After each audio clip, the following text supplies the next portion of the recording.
I don't think hell exists. I happen to believe in life after death, but I don't think it's got a thing to do with reward and punishment. Religion is always in the control business. And that's something people don't really understand. It's in the guilt-producing control business. And if you have heaven as a place where you're rewarded for your goodness and hell as a place where you're punished for your evil, then you sort of have control of the population.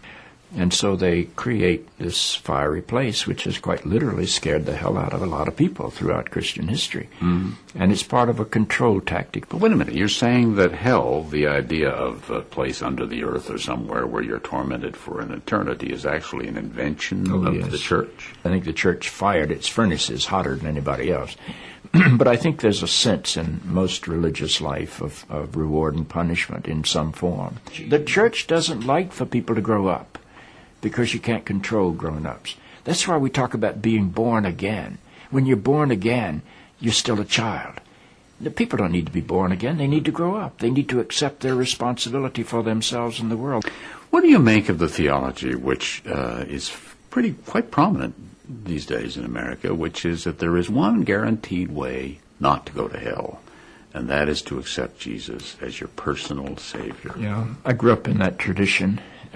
Every church I know claims that we are the true church, and they have some ultimate authority. We have the infallible Pope, we have the inerrant Bible.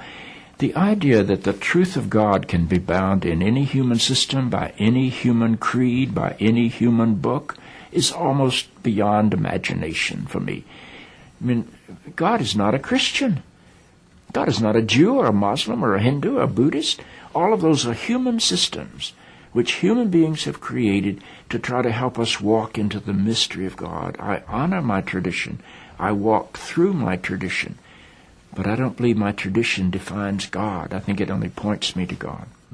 You and I are emerging people, not fallen people. Our problem is not that we are born in sin. Our problem is we do not yet know how to achieve being fully human. The function of the Christ is not to rescue the sinners, but to empower you and to call you to be more deeply and fully human than you've ever realized there was the potential within you to be. Maybe salvation needs to be conveyed in terms of enhancing your humanity rather than rescuing you from it. Life is a startling and wondrous experience.